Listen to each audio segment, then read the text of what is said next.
Hello प्यारे दोस्तों, फिर से मौजूद है आपका दोस्त आपका होस्ट सोनू चौधरी। आज का जो वीडियो सेक्शन होगा that is called detergents. Detergents क्या होते हैं, सोप की जो बातें हैं हम पीछे के वीडियो सेक्शन में कर चुके हैं, आप जाके देख सकते हैं। तो इस वीडियो सेक्शन के माध्यम से जो भी बहन भाई मुझे देख पा रहे हैं उन सभी को आपके अपने भाई की तरफ से राम राम, सत श्री अकाल, जय हिंद, जय भारत। उम्मीद करता हूँ आप बेहद स्वस्थ होंगे, मस्त होंगे और अपने जीवन में प्रगतिशील हो रहे होंगे। तो अपने वीडियो सेक्शन की शुरुआत करने से पहले हमेशा की तरह आपको एक छोटी सी बात से अवगत करा देता हूं कि अगर आपको जीवन में हमेशा खुश रहना है, भाई आजकल का समय ही ऐसा चल रहा है। शेर और शायरी कुछ समय से इसलिए बंद कर रखी है क्योंकि चीजें आपको अब क्या है उस लेवल पे लेके जाना जरूरी है जहां से आप अपने जीवन को क्या कर सके, दिशा दे सके। सही है। तो एक छोटी सी बात समझा देता हूं कि जीवन में हमेशा खुश रहना है तो क्या करना है। जीवन में हमेशा खुश रहने के लिए आपको एक छोटा सा काम करना है। उस छोटे से काम का क्या है, दूसरों को आपकी खामियां जो है वो निकालने दें। कभी भी आपको क्या नहीं करना, दूसरे में खामियां नहीं निकालना अगर आपको जीवन में खुश रहना है।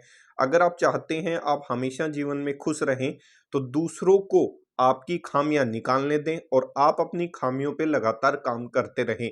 दूसरों में आपको खामियां निकालने की कोई आवश्यकता नहीं है। जब तक लोग आप में खामियां निकालते रहेंगे आप जिंदा हैं, कामयाब हैं। क्योंकि खामियां उसी व्यक्ति में होती हैं जो व्यक्ति जिंदा होता है और जो व्यक्ति कामयाब होता है।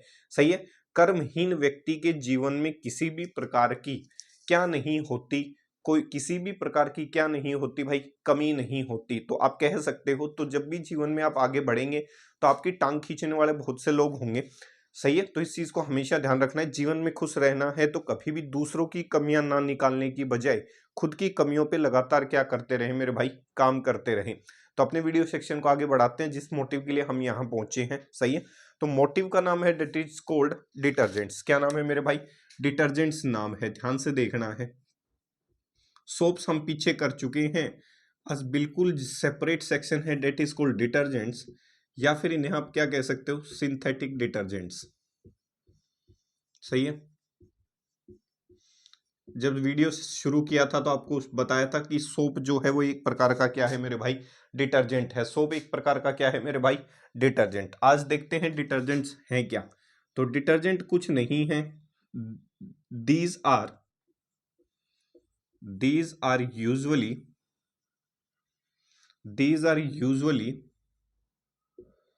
अमोनियम, ध्यान से सुनना है। वो क्या थे, सोडियम और पोटासियम की लंबे hydrocarbon chain of fatty acid थे। ये क्या होंगे, these are usually ammonium, these are usually ammonium comma sulfonates comma sulfates, salts of long hydrocarbon chain, salts of long, इधर दिखा देता हूं, long hydrocarbon chain, long hydrocarbon chain containing 12 से 18 carbon atom. Usually कितने कार्बन एटम्स मिल सकते हैं भाई आपको, 12 से 18 कार्बन एटम्स मिलते हुए नजर आएंगे। These are usually ammonium. क्या तो ये अमोनियम के सोल्ट हो सकते हैं, देखो इधर देखो, ध्यान से समझो कंसेप्ट को। ये क्या हो सकते हैं, सोप क्या थे, सोडियम और पोटासियम के सोल्ट थे। डिटर्जेंट्स क्या होंगे, डिटर्जेंट्स क्या तो अमोनियम का साल्ट होगा, या फिर सल्फोनेट सोल्ट्स होंगे, या फिर सल्फेट सोल्ट होंगे। एक लॉन्ग हाइड्रोकार्बन चेन रही होगी जिसके अंदर 12 से 18 कार्बन की संख्या क्या रही होगी, मौजूद। एक बार इधर देखो क्या कह रहा हूं, इज कोल्ड एज डिटर्जेंट। देखो आपकी जो डिटर्जेंट्स होते हैं, उदाहरण देखो एक बार, sodium dodecyl benzene sulphonate, sodium dodecyl benzene sulphonates, ये एग्जाम्पल हो सकता है। सही है। घबराने की आवश्यकता नहीं है। Sodium dodecyl benzene sulphates. देखो, मान लो ये कंसेप्ट नहीं समझ में आया, इधर देखो एक बार डायग्राम से समझा देता हूँ। मैंने कहा ये सोडियम या पोटासियम या अमोनियम के सोल्ट मौजूद होंगे। ये हाइड्रोकार्बन की एक लंबी चेन है। ये क्या है भाई? हाइड्रोकार्बन की लंबी चेन। अमोनियम, याद करो, अमोनियम जो आयन है वो कैसी हुआ करती थी? NH4+। अमोनियम आयन को क्या कहते थे? NH4+। उसके एक कंपोजिशन के पीछे तो ये बॉन्ड जोड़ दूं और 3 इसके क्या जोड़ दूं? Carbon composition. सही है, ऐसे दिखा सकता हूं। तो अमोनियम के क्या हो गए? सोल्ट हो गए। ये क्या हो सकते हैं? अमोनियम के सोल्ट हो सकते हैं। तो कह सकता हूं, ये देखो ध्यान से, अमोनियम सोल्ट्स हो सकते हैं। और क्या हो सकते हैं? एक लॉन्ग हाइड्रोकार्बन चेन हो। पीछे जाके आप वीडियो सेक्शन में देख सकते हो, जब आपको अल्कीन पढ़ाई थी तो मैंने कहा था अल्कीन जो है वो कैसे फॉर्म में एग्जिस्ट करना पसंद करती है? जिग जैग फॉर्म में एग्जिस्ट करना पसंद करती है।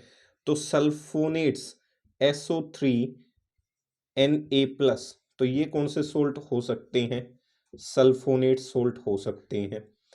अमोनियम सोल्ट हो या सल्फोनेट सोल्ट हो, या फिर हो सकता है हाइड्रोकार्बन की चेन ऐसी रही हो। सही है,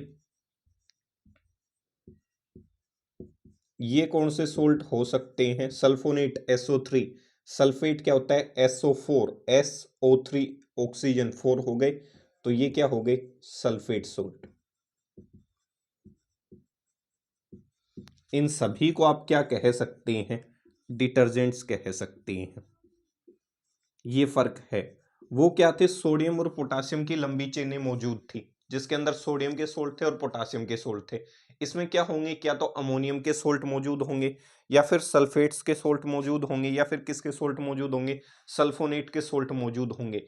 इन चीजों को केमिस्ट्री की परिभाषा के अंदर किस नाम से जाना जाता है? डिटर्जेंट्स के नाम से जाना जाता है। किसके नाम से जाना जाता है मेरे भाई? डिटर्जेंट्स के नाम से जाना जाता है। तो उम्मीद करता हूं यहां तक जो ये वीडियो सेक्शन हो क्लियर हो गया होगा कि इन चीजों को आप किस नाम से जान सकते हैं? डिटर्जेंट्स के नाम से जान सकते हैं। सही है, शुरू करें। इतनी चीज क्लियर हो गई कि डिटर्जेंट्स हैं क्या। ठीक भाई, अगर इतनी चीजें क्लियर हो गई तो ये हो गए डिटर्जेंट्स। पीछे हमने कर लिए सोप। पेपर में या कई बार कॉम्पिटिटिव एग्जाम में ये आता है कि advantages of detergent over soap. भाई डिटर्जेंट की जो एडवांटेजेस है वो सोप के ऊपर क्या है? डिटर्जेंट्स जो है उनकी क्या क्या खास विशेषताएं हैं सोप के ऊपर? तो टॉपिक का नाम है advantages of soap, sorry, advantages of detergent over soap. सही है, बिल्कुल डिटेल में चलते हैं भाई। भाई आपने सोप भी पढ़ लिया, आपने मेरे भाई क्या पढ़ लिया? डिटर्जेंट भी पढ़ लिया। अब क्वेश्चन ये है कि दोनों में से अच्छा कौन सा है? तो पढ़ने पे ये पाया गया कि डिटर्जेंट्स जो हैं उसकी एडवांटेजेस सोप पे क्या है? ज़्यादा है। देखो ध्यान से किस तरीके से दोनों में फ़र्क है।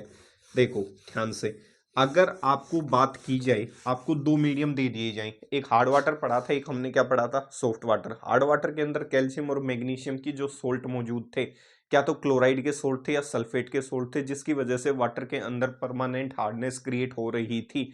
तो जब हमने सोप अप्लाई किया तो एक वाइट प्रकार का सब्सटेंस जो फैब्रिक के ऊपर स्टिक कर गया था, जो इनसोल्यूबल था। सही है, एक कर्डी व्हाइट सब्सटेंस जिसके पीवीटी की फॉर्मेशन हो गई थी फैब्रिक के ऊपर, जिसे हमने किस नाम से जाना था? किस नाम से जाना था? स्कम के नाम से जाना था। तो डिटर्जेंट जो होते हैं वो हार्ड वाटर में भी काम कर सकते हैं और किस में काम कर सकते हैं मेरे भाई?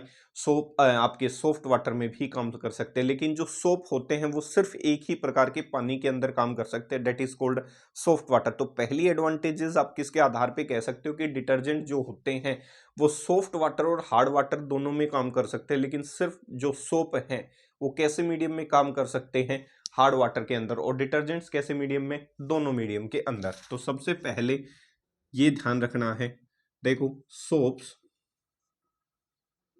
Are usually soaps are usually used in soft water, whereas detergents, whereas detergents are used in both soft water and hard water. Reason बता देता हूं क्यों, ध्यान से सुनना है। वही रीजन है जो हमने पीछे पढ़ा था। when soap is applied on hard water, hard water के अंदर कौन सी आयन मौजूद होती है? कैल्शियम और मैग्नीशियम के सोल्ट या आयन मौजूद होती है। When soap is applied on hard water containing calcium और मैग्नीशियम आयन, या फिर आप क्या कह सकते हो, salts. When soap is applied on hard water containing calcium और magnesium ion reacts with soap to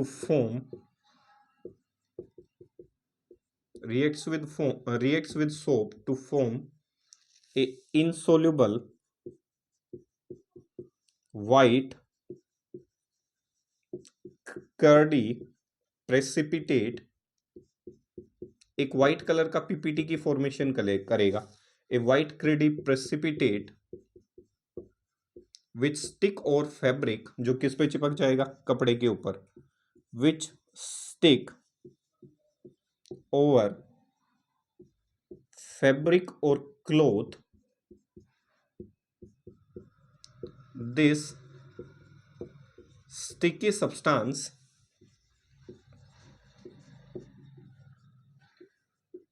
is known as scum. अगर आपने सोप को अप्लाई किया, आपने क्या किया मेरे भाई, इधर देखो, अगर आपने सोप को अप्लाई किया, ऐसे लिख दूं,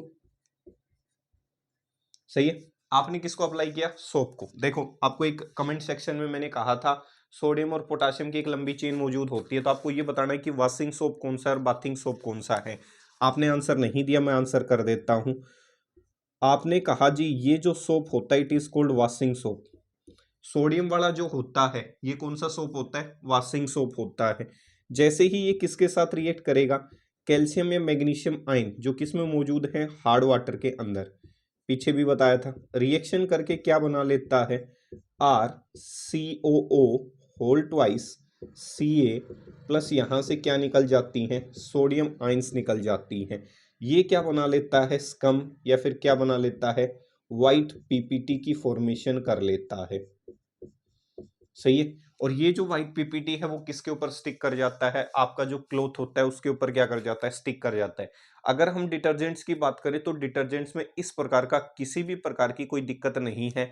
डिटर्जेंट्स जो हैं वो फैब्रिक के ऊपर ढंग से काम करेंगे। किसी भी प्रकार का इनसोल्यूबल प्रोडक्ट हार्ड वाटर के साथ डिटर्जेंट्स नहीं बनाते, ये ध्यान रखना है।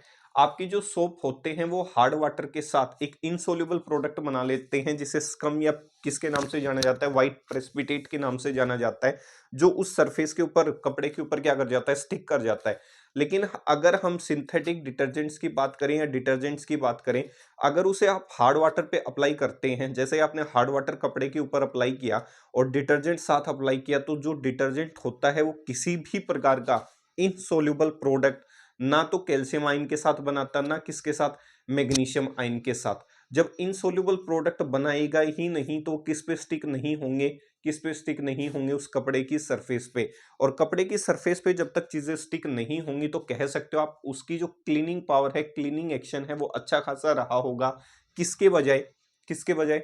सोप की बजाय। तो कह सकता हूं ज्यादातर जो सोप है वो हार्ड वाटर में क्या चला जाता है? वेस्ट चला जाता है। किसकी फॉर्म में? स्कम की फॉर्म के अंदर। तो डिटर्जेंट्स जो हैं वो ना तो सॉफ्ट वाटर और ना ही किसी प्रकार के हार्ड वाटर के अंदर स्कम की फॉर्मेशन करते। सोप सिर्फ सॉफ्ट वाटर में यूज किया जा सकता है। हार्ड वाटर में ज्यादातर जो सोप है वो वेस्ट जाता हुआ नजर आएगा। तो पहली एडवांटेजेस ये है कि आपका जो सोप है वो स्कम की फॉर्मेशन कर सकता है, लेकिन डिटर्जेंट जो है वो स्कम की फॉर्मेशन नहीं करता। इसीलिए थोड़ी सी मात्रा में भी अगर आप डिटर्जेंट यूज करेंगे तो उसका क्लीनिंग एक्शन सोप से हमेशा क्या होगा? ज्यादा होगा। तो ऐसे दिखा देता हूं, या फिर हो सकता है पोटाशियम की, इसे हमने वॉशिंग सोप कहा था, तो ये सोप कौन सा होता है, बाथिंग सोप, ध्यान रखना है। सोडियम वाला जो सोप होता है वो वॉशिंग सोप होता है, और ये वाला जो सोप होता है ये कौन सा सोप होता है, आपका बाथिंग सोप। सही है, सोडियम वाला कौन सा, वॉशिंग सोप। सही है, सोडियम का जो सोप होता है उसे आप किस नाम से जान सकते हो, वॉशिंग सोप के नाम से, और पोटाशियम का जो सोप होता है उसे आप बाथिंग सोप के नाम से जान सकते हो। तो ये जो है ये प्रोडक्ट की फॉर्मेशन कर देगा, एक वाइट पीपीटी स्कम की फॉर्मेशन कर देगा। इस चीज को आप क्या कह सकते हो, स्कम कह सकते हो। सही है, अगर वेयर एज, इसी के नीचे लिख दूं whereas if, whereas if, अगला पॉइंट है भाई, whereas if detergent is applied on hard water containing calcium or magnesium ion या salt reacts with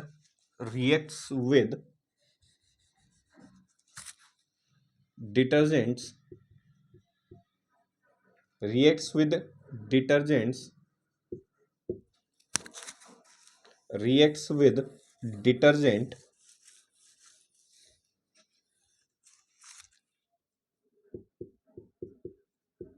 it will form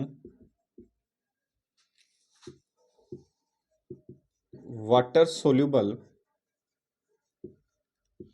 it will form water soluble components which do not get stick over, which do not get stick over fabric or cloth, and hence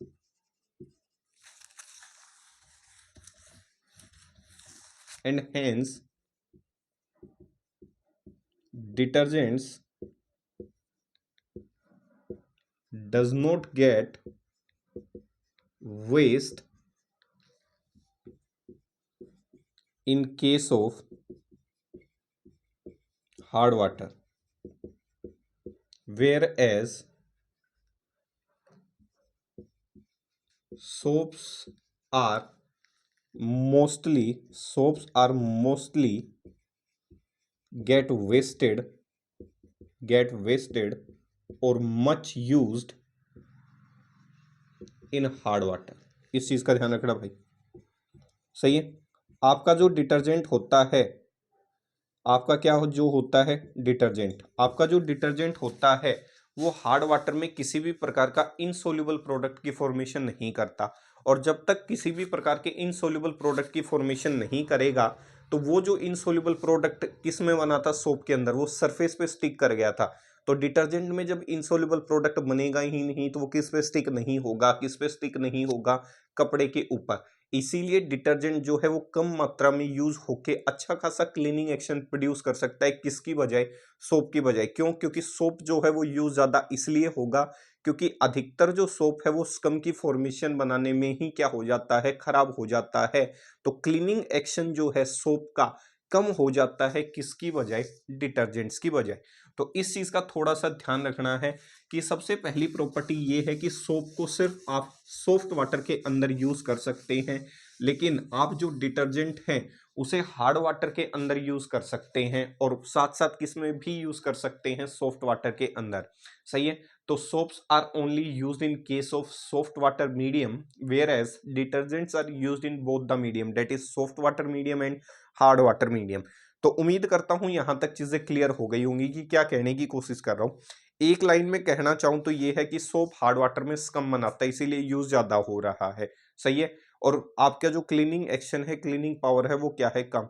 detergents use soft water और hard water में इसलिए ज्यादा use हो पा रहे हैं, इसलिए ज्यादा यूजफुल होते हैं क्योंकि वो किसी भी प्रकार का एक इनसोल्यूबल प्रोडक्ट की फॉर्मेशन नहीं करते, किसकी तरह, सोप की तरह। इसीलिए उनको ज्यादा प्रीफर किया जाता है, किसकी बजाय, सोप की बजाय। सही है, तो सोप एक इनसोल्यूबल प्रोडक्ट बनाता है, हार्ड वाटर के अंदर डिटर्जेंट किसी भी प्रकार का इनसोल्यूबल प्रोडक्ट की फॉर्मेशन नहीं करता, हार्ड वाटर के अंदर और किसके अंदर, सॉफ्ट वाटर के अंदर। तो इसीलिए टॉपिक का नाम हमने डाला advantages of detergents over soap.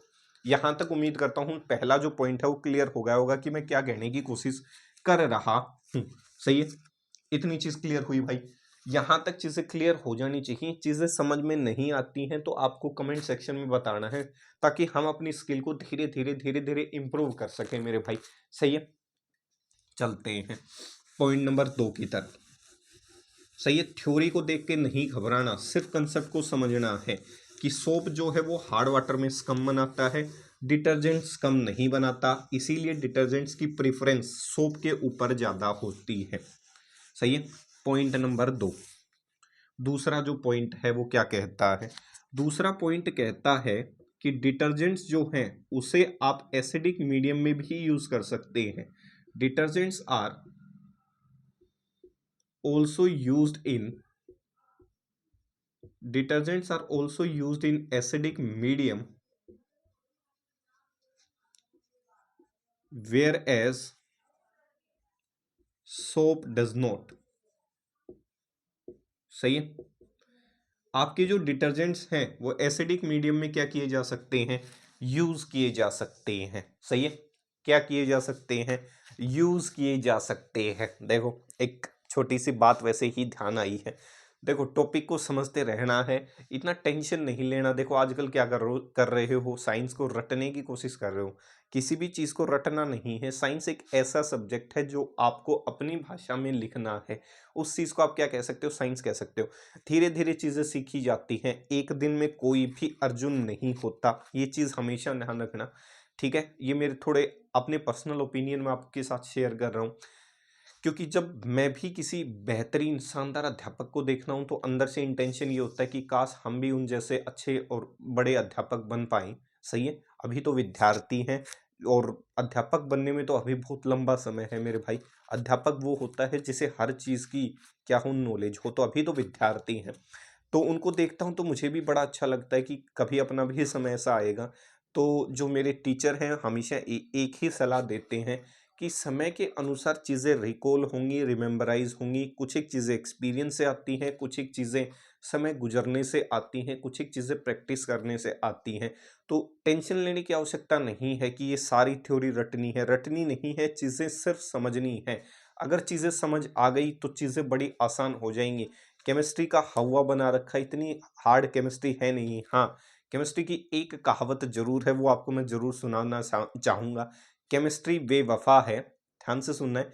Chemistry बेवफा है, शाम को याद की सुबह को सफा है। ये फलसफा तो पक्का है केमिस्ट्री के साथ। एक बार फिर से रिपीट कर देता हूँ। केमिस्ट्री बेवफा है, केमिस्ट्री बेवफा है, शाम को याद की सुबह को सफा है। सही है, वो बेवफा वाला वफा नहीं जो आजकल चलता है प्यार मोहब्बत में। सही है, इधर चलते हैं। अब प्यार मोहब्बत के नाम से रोंगटे खड़े हो जाते हैं तुम्हारे, कभी ना कभी तुम्हारी धुलाई करनी पड़ेगी। देखो इधर, detergents are also used in कैसे मीडियम, एसिडिक मीडियम। लेकिन सोप को आप क्या नहीं कर सकते? यूज नहीं कर सकते। अब ये कंसेप्ट समझो, ये जुगाड़ है क्या। इधर आओ एक बार, जरा देखो इधर, इधर आना। देखो आपने सोप पढ़ा, आपको आंसर इधर से ही सिखा देता हूं। सही है, आपने सोप मान लो ये पढ़ा, मानना क्या है, पढ़ा है। सही है, अगर आपने इसको कौन से मीडियम में यूज किया?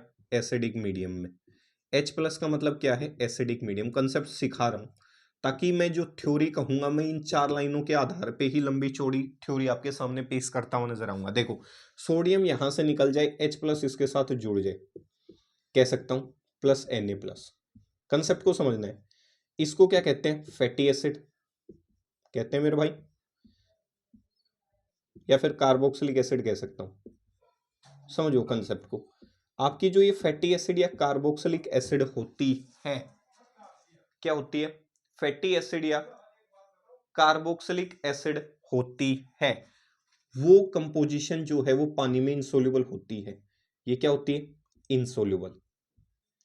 और इंसोल्यूबल होने की वजह से ये क्लीनिंग एक्शन जो है, जिस हिस्से से सफाई होनी थी किसकी? कपड़े की, उस क्लीनिंग हिस्से को, उस क्लीनिंग साइट को जाके ब्लॉक कर देती है। क्या कर देती है? ब्लॉक कर देती है, उस पर जाके बैठ जाती है।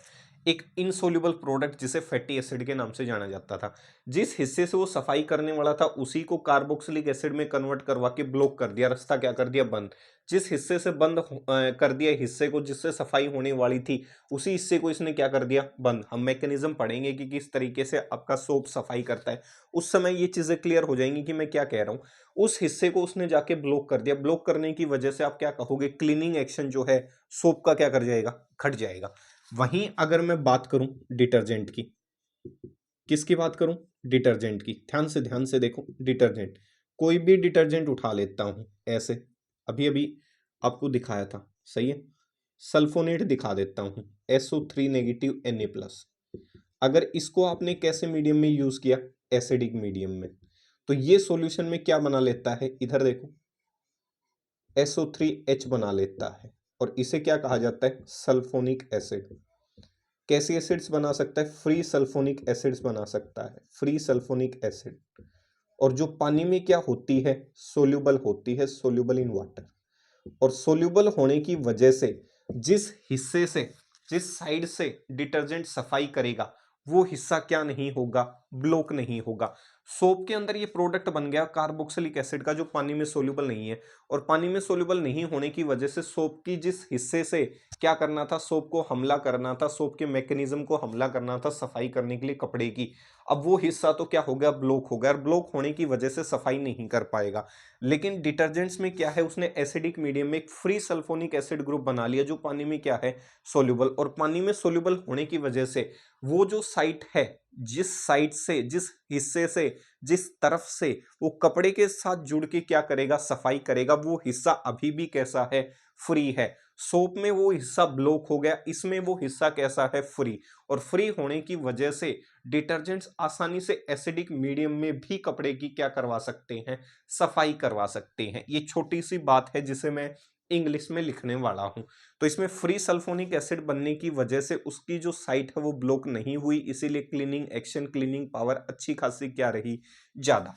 तो ध्यान से देखना है, क्या कहा, इन केस ऑफ एसिडिक मीडियम, ये जुगाड़ है कंसेप्ट को समझने के लिए, विजुअलाइज करने के लिए।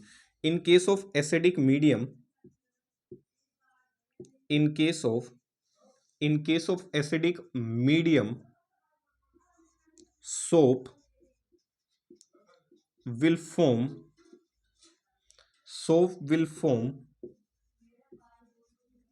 insoluble fatty acid, insoluble fatty acid. In case of acidic medium, soap will form insoluble fatty acid due to this, इस रीजन की वजह से, due to this reason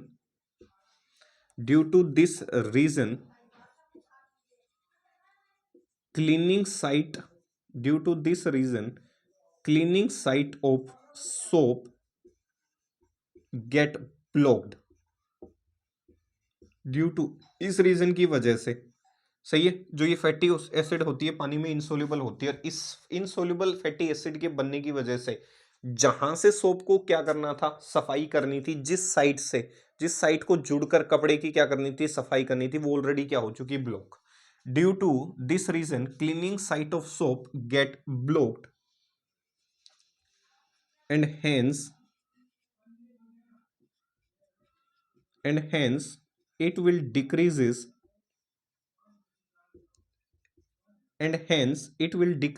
its cleaning action, सही है। इसकी वजह से वो क्या डिक्रीज कर देगा, उसका क्लीनिंग एक्शन डिक्रीज कर देगा, सही है। कहानी समझ में आई। Where as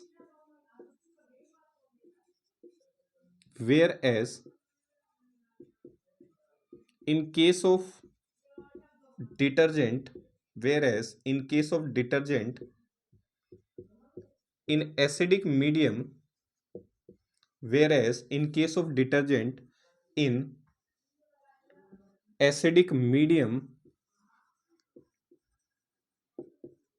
it will react it will react to form free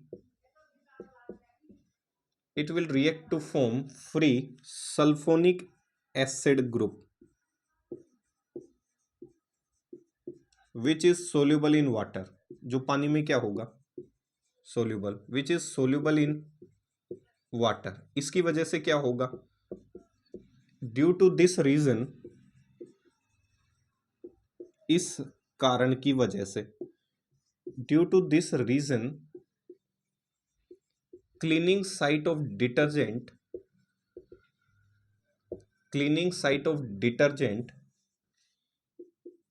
is not blocked, इस वजह से फ्री सल्फोनिक एसिड के बनने की वजह से डिटर्जेंट जिस हिस्से से सफाई करने वाला है वो हिस्सा अभी भी खाली है, फ्री है, ब्लॉक नहीं हुआ है। वो आसानी से वो हिस्सा जुड़कर कपड़े के साथ क्या करवाएगा, उसकी सफाई करवाएगा। लेकिन सोप में क्या बन रहा था, वो साइट इनसोल्यूबल प्रोडक्ट बना रही थी और उस इनसोल्यूबल प्रोडक्ट बनाने की वजह से वो हिस्सा क्या कर गया, फंस गया, वो हिस्सा क्या हो गया, ब्लॉक हो गया। और ब्लॉक होने की वजह से जिस साइड से क्या करना था, कपड़े को साफ होना था, जिस साइड की जुड़ने की वजह से वो खुद ऑलरेडी क्या है, ब्लॉक। तो क्लीनिंग एक्शन को क्या कर देगा, सोप डिक्रीज कर देगा। और डिटर्जेंट्स में अभी भी वो साइट खुली पड़ी है, फ्री है, वेकेंट है, तो क्लीनिंग एक्शन डिटर्जेंट का क्या कर जाएगा, बढ़ जाएगा। क्लीनिंग एक्शन डिटर्जेंट का हमेशा सोप से क्या होता है, ज्यादा होता है। तो कोई पूछे ज्यादा क्यों होता है, तो डिटर्जेंट में फ्री सल्फोनिक एसिड बनने की वजह से क्लीनिंग जो साइट है वो वेकेंट है, इसीलिए डिटर्जेंट का क्लीनिंग एक्शन, कपड़े धोने की क्षमता, पावर हमेशा सोप से क्या होती है, ज्यादा होती है। Which is soluble in water, due to this reason cleaning site of detergent is not blocked. इसकी वजह से क्या होगा, विच, या फिर इसकी वजह से इज नॉट ब्लॉक, इस रीजन की वजह से क्या होगा, due to this reason the cleaning power और एक्शन ऑफ डिटर्जेंट increases। सही है। सो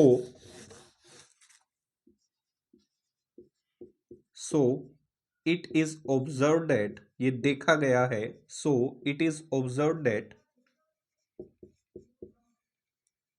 क्लीनिंग एक्शन और क्लीनिंग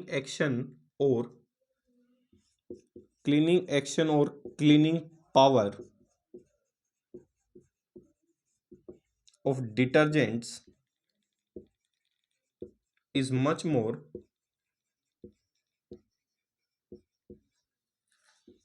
over cleaning action और power of soaps। देखा, छोटी सी लाइन से कितनी आसानी से स्टेटमेंट क्लियर हो गई। सोप में कार्बोक्सिलिक एसिड बनी, फैटी एसिड बनी जो इनसोल्यूबल थी, और जिसकी वजह से क्या हुआ, जिसकी वजह से सिर्फ इतना हुआ मेरे भाई, क्या हुआ कि जो सोप की क्लीनिंग साइड थी वो हो गई ब्लॉक, और ब्लॉक होने की वजह से सोप की क्लीनिंग एफिशिएंसी क्या कर गई, घट गई। इतना किया है। और वहीं डिटर्जेंट की अगर बात करूं, किसकी बात करूं, डिटर्जेंट की, तो डिटर्जेंट में जो साइट है वो ब्लॉक नहीं हुई है। क्यों नहीं हुई, क्योंकि उसका जो हिस्सा है उसने एक ऐसी एसिड को जन्म दिया रिएक्शन करने से एसिडिक मीडियम में, जिसकी वजह से वो पानी में सोल्यूबल हो गया। और पानी में सोल्यूबल होने की वजह से क्लीनिंग जो साइट थी, जिस हिस्से से हमला होकर सफाई होने वाली थी कपड़े की, वो अभी भी हिस्सा वेकेंट है और कपड़ा आसानी से साफ हो जाएगा। तो पढ़ने पे ये पाया गया, देखने पे ये पाया गया कि क्लीनिंग एक्शन डिटर्जेंट का अच्छा खासा ज्यादा होता है, किसकी बजाय, सोप की बजाय। तो शुरू में जो रिएक्शन लिखवाई थी ट्रिक, वो ट्रिक ध्यान रखनी है बस, और उस ट्रिक के आधार पे ये आपको इजेमार लिख डालना है। किसी प्रकार का कोई संकोच, संदेह नहीं करना है। इतनी चीज क्लियर हो गई। तब तक आप इसे देखें, आराम से तसल्ली से देखें, सही है। तब तक क्या करें, तब तक आपको कुछ सुना ही देते हैं, सही है। क्या सुनोगे, क्या सुनोगे बताओ जल्दी से। प्यार मोहब्बत की बातें सुनोगे, तकरार की बातें सुनोगे, सही है, बता दो, सही है। क्या सुनोगे। जल्द ही वीडियो सेक्शन लेके आएंगे 12th की क्लासेस के लिए, वहां इंटरेस्टिंग बातें करेंगे, सेक्शंस भी बड़े होंगे, मजा आएगा आप सभी के साथ, सही है, सीखने में और सिखाने में, ठीक है। तो इस चीज का थोड़ा सा क्या रखना, ध्यान रखना, देख लो ध्यान से, तसल्ली से इसको लिख लो आराम से, कोई जल्दबाजी नहीं है। और वैसे भी आजकल तो इतनी सहूलियत हो गई है, स्क्रीनशॉट लगा डालते हैं, कष्ट भी नहीं करते आजकल, तो क्या करते हैं, स्क्रीनशॉट लगा डालते हैं, सही है। जब तक आप चीज़ों को लिखोगे नहीं, चीज़ें क्लियर नहीं होंगी मेरे भाई। कंसेप्ट को समझना है, रटने की कोशिश करोगे, बेशक फिर आप कहीं से पढ़ लें, कंसेप्ट आएंगे भी नहीं, सही है। पहचान लोगे, मजा आया, हाँ या ना। अरे कभी तो कमेंट सेक्शन में बता दिया करो कि मजा आया है, सही है, ठीक है बड़े, सही है। क्या खाक मजा है जीने में, जब तक आग ना लगी हो सीने में, सही है। एसिडिटी मत समझ लेना इसको, लाइन कही है। वैसे भी बायो के विद्यार्थियों कुछ भी सोच लेते हो, आग लगी है सीने में, सही है, तो कहोगे जी क्या करो, एसिडिटी है, एंटासिड का इस्तेमाल करो, कुछ भी, सही है। आग लगी है सीने में, क्या लगी है सीने में, आग। क्या खाक मजा है जीने में, जब तक आग ना लगे सीने में, सही है। तो इसको क्या मत समझ लेना, क्या मत समझ लेना मेरे भाई, क्या मत समझ लेना, एसिडिटी मत समझ लेना, जुनून समझना, इस चीज को पता चला एसिडिटी समझ डाला। साइंस के विद्यार्थियों का यही भी दिक्कत है, सही है। चले, ठीक है भाई, ज्यादा पढ़ने से ही क्या है, कुछ एक शायरी को भी तुम क्या बना डालते हो, साइंस का कन्वर्जन बना डालते हो, ठीक है। अच्छा लगा 2 पॉइंट्स, अगर 2 पॉइंट अच्छे लगे तो तीसरा और भी अच्छा लगेगा। तीसरा यहां से हमने ये पाया कि जो क्लीनिंग एक्शन होता है वो किसका ज्यादा होता है, डिटर्जेंट्स का। किसके ऊपर, सोप के ऊपर। तो ये तीसरा पॉइंट, कोई रीजन पूछे तो वही पीछे वाला आंसर चिपका डालना। तो तीसरा है detergents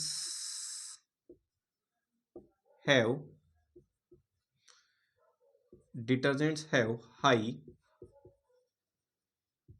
cleaning action, detergents have high cleaning action over soaps. Detergent का क्लीनिंग एक्शन जो है वो सोप के ऊपर क्या है, ज्यादा है, ये ध्यान रखना। चौथा पॉइंट जो होता है, डिटर्जेंट्स जो होते हैं, आपकी किसकी बात करते हैं, डिटर्जेंट्स। जो डिटर्जेंट्स होते हैं वो फोम की, लेदर की फॉर्मेशन ज्यादा करते हैं, किसकी बजाय, सोप की बजाय। ये भी नोटिस करना कभी डे टू डे लाइफ के अंदर। Detergents have detergents have more tendency to form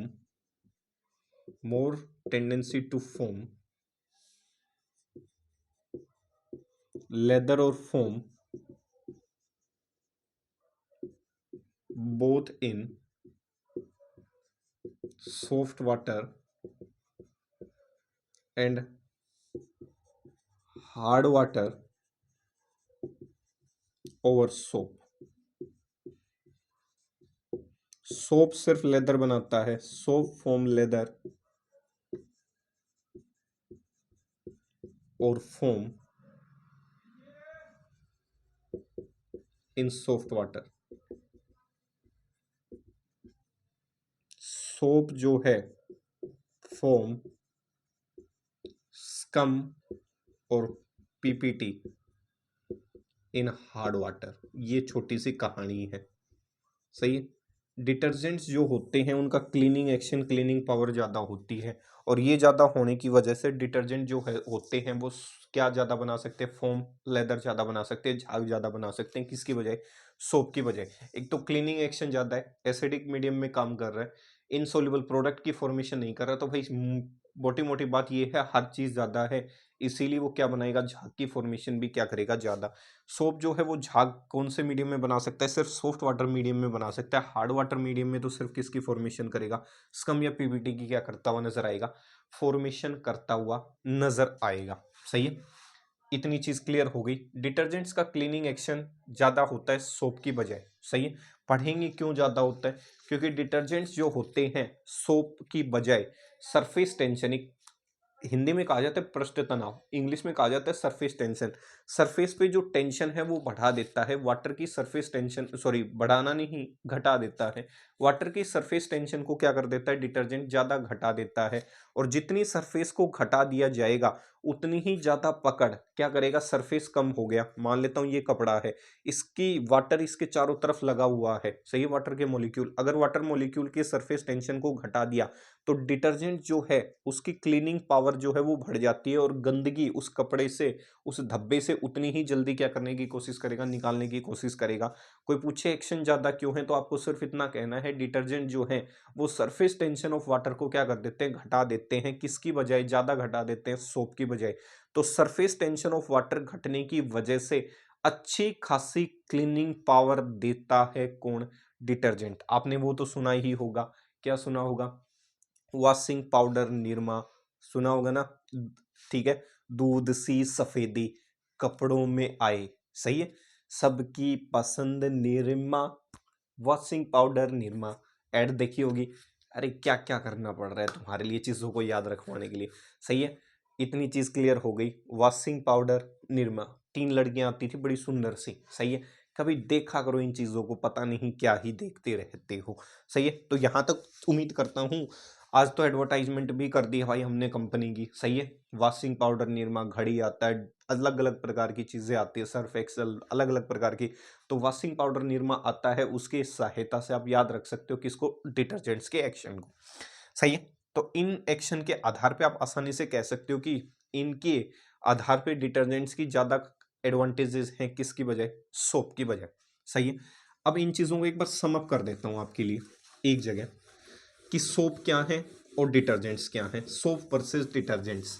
ठीक है, कल का जो वीडियो सेक्शन लेके आएंगे वो हम पढ़ेंगे, that is cleaning action of soap. इसके बाद आपका चैप्टर कंप्लीट हो जाएगा। काफ़ी दिनों से लगे पड़े हैं हम इस चीज़ के पीछे। देखो, एक तरफ सोप और एक तरफ लिख देता हूँ क्या, अब तक हमने जो पढ़ा डिटर्जेंट, सम अप कर देता हूँ ताकि आपको इधर उधर भटकना ना पड़े। तो सोप्स क्या होते हैं, सीधा सा है soaps, these are usually these are usually sodium these are usually sodium and potassium salts of long hydrocarbon chain।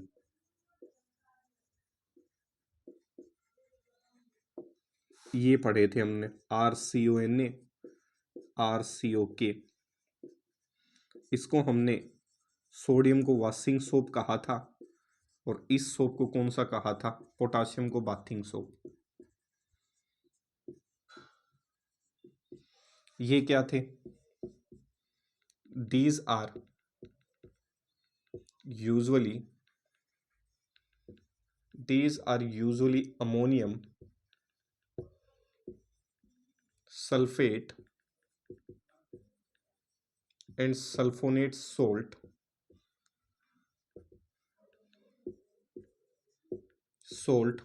of long hydrocarbon chain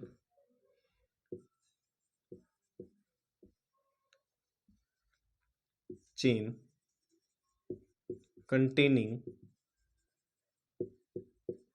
12 से 18 कार्बन एटम। पीछे एग्जाम्पल पढ़ाया था, सोडियम डू डेसाइल सल्फोनेट, पीछे जाके देख सकते हो, 2 एग्जाम्पल लिखवाए थे। सोडियम एन, एन का मतलब नॉर्मल, डू डेसाइल बेंजीन, पूरा ही की नाम है भाई, बोर्ड पे आया नहीं तो इसीलिए नीचे लिख दिया, sodium do decyl benzene sulphonate, और एक पढ़ाया था सल्फेट, दोनों लिख सकते हो आप। सही। दूसरा दूसरा हमने पढ़ा था, soaps are only used in soft water and it will form scum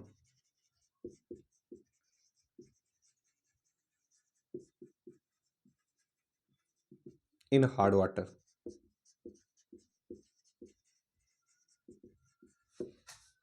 detergents दोनों मीडियम में यूज हो सकता है, किसी भी प्रकार का स्कम नहीं बनाता. Detergents are used both in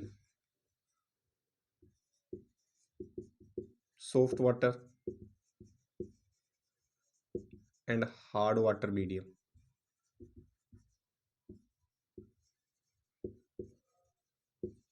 And do not form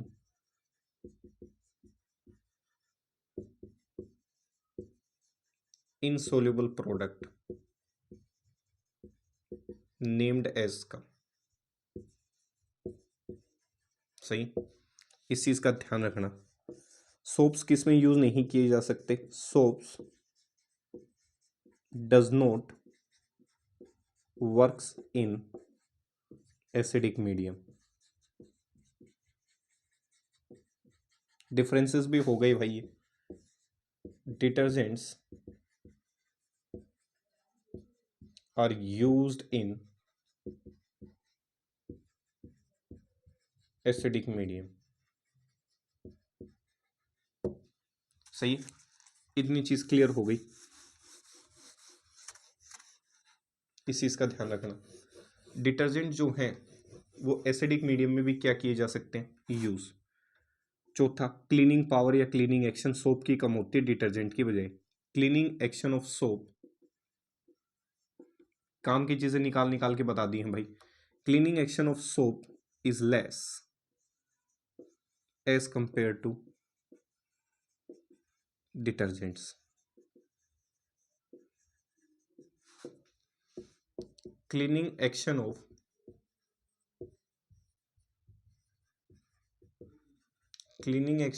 detergents is much more as compared to soap. ये ध्यान रखना है. सही. क्यों क्लीनिंग एक्शन इसलिए ज्यादा है? क्योंकि ये हार्ड वाटर और सॉफ्ट वाटर दोनों में काम कर सकता है डिटर्जेंट. सही है. और दूसरा, वाटर के सरफेस टेंशन को ज्यादा घटा देता है, इसी वजह से इसको ज्यादा प्रेफरेंस दी जाती है. पांचवा, सोप्स जो होते हैं वो यूजुअली किससे प्रिपेयर किए जाते हैं? कई बार ऑब्जेक्टिव क्वेश्चन पूछ लेता है अगर आप कॉम्पिटिटिव एग्जाम की तैयारी साथ साथ कर रहे हैं तो. सोप्स आर यूजुअली प्रिपेयर्ड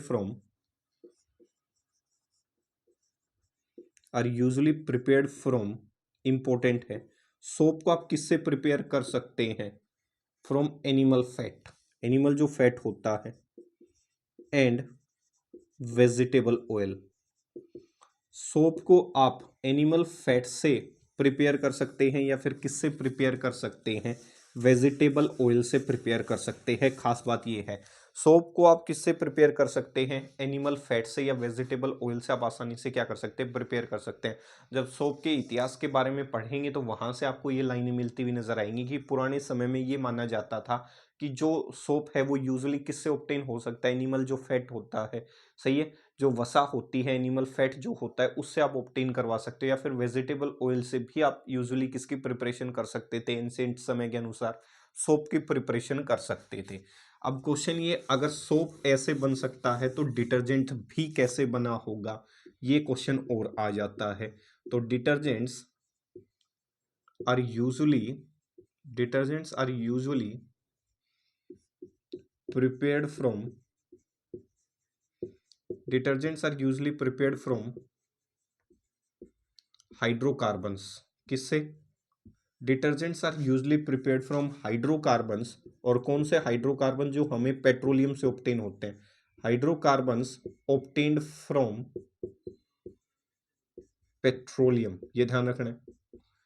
आपका जो सोप होता है वो तो एनिमल फैट से या वेजिटेबल ऑयल से ऑब्टेन होता है, और जो डिटर्जेंट होता है वो किससे ऑब्टेन होता है?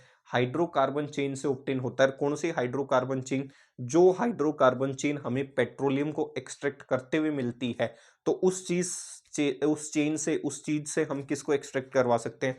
डिटर्जेंट्स को। तो डिटर्जेंट्स आर यूजुअली प्रिपेयर्ड या ऑब्टेन फ्रॉम हाइड्रोकार्बन चेन, जो किस में मौजूद रही होगी? किसी पेट्रोलियम सिस्टम के अंदर। तो detergents are usually prepared from hydrocarbons, जो किससे ऑब्टेन किए जाएंगे? पेट्रोलियम से।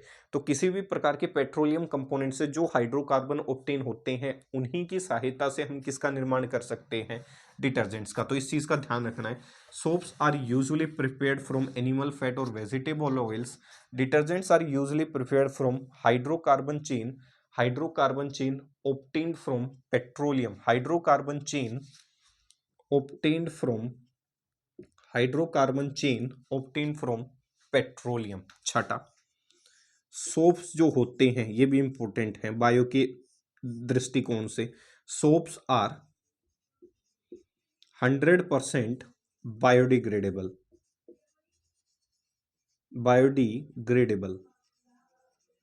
मतलब बायोडिग्रेडेबल वो होते हैं विच आर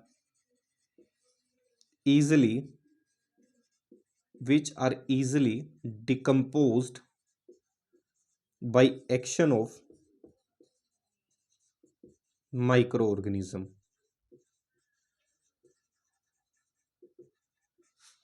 और डिटर्जेंट्स क्या होते हैं? Detergents are non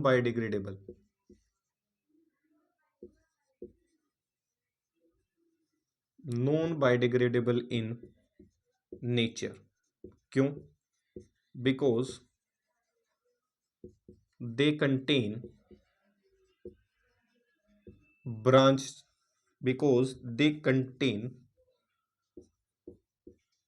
branched chain on long hydrocarbon chain.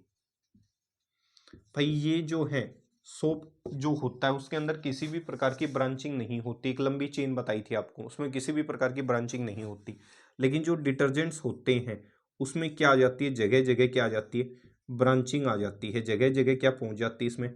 Branching. और किसी भी कंपोनेंट में जब ब्रांचिंग आ जाती है, तो जल्दी से उसके ऊपर कौन अटैक करके उसको डिकम्पोज नहीं करवा सकते? माइक्रो ऑर्गेनिज्म उसको अटैक करके डिकम्पोज नहीं करवा सकते। इसीलिए डिटर्जेंट्स जो हैं वो क्या करते हैं? वाटर पॉल्यूशन ज़्यादा करते हैं। किसकी बजाय? सोप की बजाय। भाई बायोडिग्रेडेबल सब्सटेंस आपने बायो के अंदर पढ़े होंगे। जैसे मान लेता हूँ मैं पेपर को डाल देता हूँ किसके अंदर? मिट्टी के अंदर। तो कुछ समय बाद आपने देखा होगा जो पेपर है वो मिट्टी में क्या कर जाता है? कंप्लीट तरीके से विलीन हो जाता है, लुप्त हो जाता है। तो इसका मतलब मिट्टी के अंदर जो माइक्रो ऑर्गेनिज्म थे, उसने किसके ऊपर काम किया? पेपर के ऊपर काम किया, उसको डिकम्पोज कर दिया, उसको क्या कर दिया? पूर्ण रूप से खत्म कर दिया। वहीं एक प्लास्टिक की थैली को डाल देता हूं, तो आपने देखा होगा लंबे समय तक आपकी 100 साल 200 साल वो वैसी की वैसी क्या रहेगी? मिट्टी के अंदर पड़ी रहेगी। सही है। तो कह सकता हूं माइक्रो ऑर्गेनिज्म या माइक्रोबियल एक्टिविटी उस प्लास्टिक या पॉलीथीन के ऊपर क्या नहीं कर पाई? ऑपरेट नहीं कर पाई, और उसको क्या नहीं कर पाई? डिकम्पोज। और जब कोई चीज डिकम्पोज नहीं होगी, तो धीरे धीरे धीरे धीरे उसका लेवल इन्वायरमेंट में बढ़ता जाएगा। और जब भी किसी चीज की अति हो जाती है, तो वो हमेशा विनाशदायक होती है ह्यूमन बीइंग के लिए। तो ये वाटर पोल्यूशन करवा सकते हैं, क्योंकि इनके अंदर क्या मौजूद रही होगी? ब्रांचिंग रही होगी। तो उसके हाइड्रोकार्बन चेन में ब्रांचिंग होने की वजह से डिटर्जेंट्स जल्दी से डिकम्पोज नहीं होते। इसीलिए ये क्या करवा सकते हैं? वाटर पोल्यूशन करवा सकते हो। तो नीचे एक पॉइंट और भी लिख सकते हो, detergents are capable of doing water pollution. लेकिन सोप के साथ ऐसा कोई लोचा नहीं है। सोप जो है वो आसानी से बायोडिग्रेडेबल हो सकता है, और किसी भी प्रकार का वाटर पोल्यूशन करवाने के लिए जिम्मेवार नहीं होता। इसीलिए जो कंपनियां होती हैं जो डिटर्जेंट्स की फॉर्मेशन करती हैं, उन्हें सख्त हिदायत दी जाती है गवर्नमेंट के द्वारा कि आप जो भी प्रोडक्ट बनाएंगे, कोई ऐसा प्रोडक्ट ना हो जिसमें इनसोल्यूबल प्रोडक्ट की फॉर्मेशन हो। अगर उसको आपने रिलीज कर दिया वाटर बॉडीज में, जिसकी वजह से बहुत सारे जीव जंतुओं की लाइफ क्या कर जाती है? प्रभावित हो जाती है। भाई पेड़ काटने से अगर ह्यूमन बीइंग की लाइफ प्रभावित हो सकती है, तो गलत चीज डालने की वजह से एक्वेटिक लाइफ है, सभी को जीने का अधिकार है। ऐसा नहीं कि मनुष्य ही जी सकता है। हर व्यक्ति को, हर जीव को, हर जंतु को उतना ही अधिकार है जितना आपको अधिकार है। ठीक है। अच्छा लगा होगा, उम्मीद करता हूं आज का वीडियो सेक्शन। मिलेंगे कल के वीडियो सेक्शन के अंदर। कल वीडियो सेक्शंस को चैप्टर 4 को कंप्लीट करते हुए नजर आएंगे। सही है, कुछ एक शेर और शायरी भी आपके लिए लेके आई जाएंगी। तो जाने से पहले सिर्फ इतना ही कहूँगा, कामयाबी पाने का सिर्फ एक ही तरीका है, मेहनत करते रहें, मेहनत करते रहें, मेहनत करते रहें। मेहनत का समय, जो मेहनत है वो समय ले सकती है, लेकिन जो मेहनत का फल होगा वो बड़ा ही शानदार और मीठा होगा। हो सकता है 4 साल लग जाए, 5 साल, 10 साल, 15 साल, लेकिन अगर आप लगातार मेहनत करते हैं तो मुझे पूर्ण रूप से उम्मीद है परमपिता परमेश्वर भी उसी व्यक्ति की मदद करता है जो मेहनत करता है। 420 से वैसे कुछ होगा नहीं। सही है, किसी का आपने हक मार लिया उससे भी कुछ नहीं होगा, चोरी चकारी से भी कुछ नहीं होगा। मीठा बनकर अगर किसी का नुकसान करने की कोशिश की, उसकी जड़ें काटने की कोशिश की, खोदने की कोशिश की, तो भी कुछ फायदा नहीं होगा।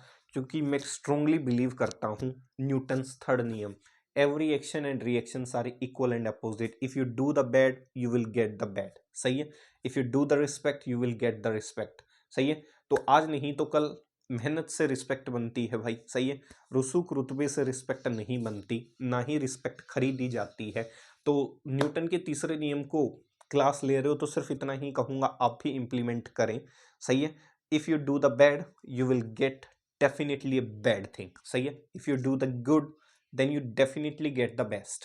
ठीक है, न्यूटन कहते हैं, मैं नहीं कहता, परमपिता परमेश्वर भी यही कहते हैं। अगर आपने अच्छाई की है तो आपको आने वाला फल बेहद सुखद और शानदार होगा। अगर आपने बुराई की है तो इसी संसार में, इसी सृष्टि लोक पे, इसी धरती पे रह के आपको उस पाप का पश्चाताप करना पड़ेगा। ठीक है, मिलेंगे अगले वीडियो सेक्शन में। अगले वीडियो सेक्शन में एक बेहतरीन एनर्जी के साथ, एक बेहतरीन जोश के साथ। तो यहाँ तक आपने मुझे सपोर्ट किया, आपका सदैव आभार रहेगा। इसी तरीके से आपसे अनुरोध है कि 12th के वीडियो सेक्शंस को ज़्यादा से ज़्यादा चीज़ों को लाइक करना है, शेयर करना है।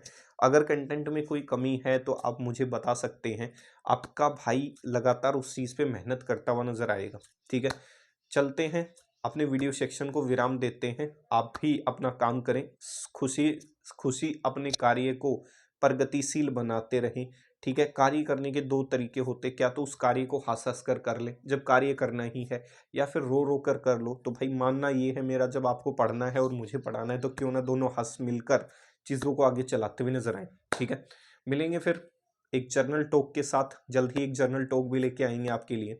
तो अपने वीडियो सेक्शन को विराम देना चाहूँगा। तो जो भी मुझे इस वीडियो सेक्शन को लास्ट तक देखा, मुझे सपोर्ट किया, उस भाई को, बहन को, आपके अपने भाई की तरफ से राम राम, सत श्री अकाल, जय हिंद, जय भारत।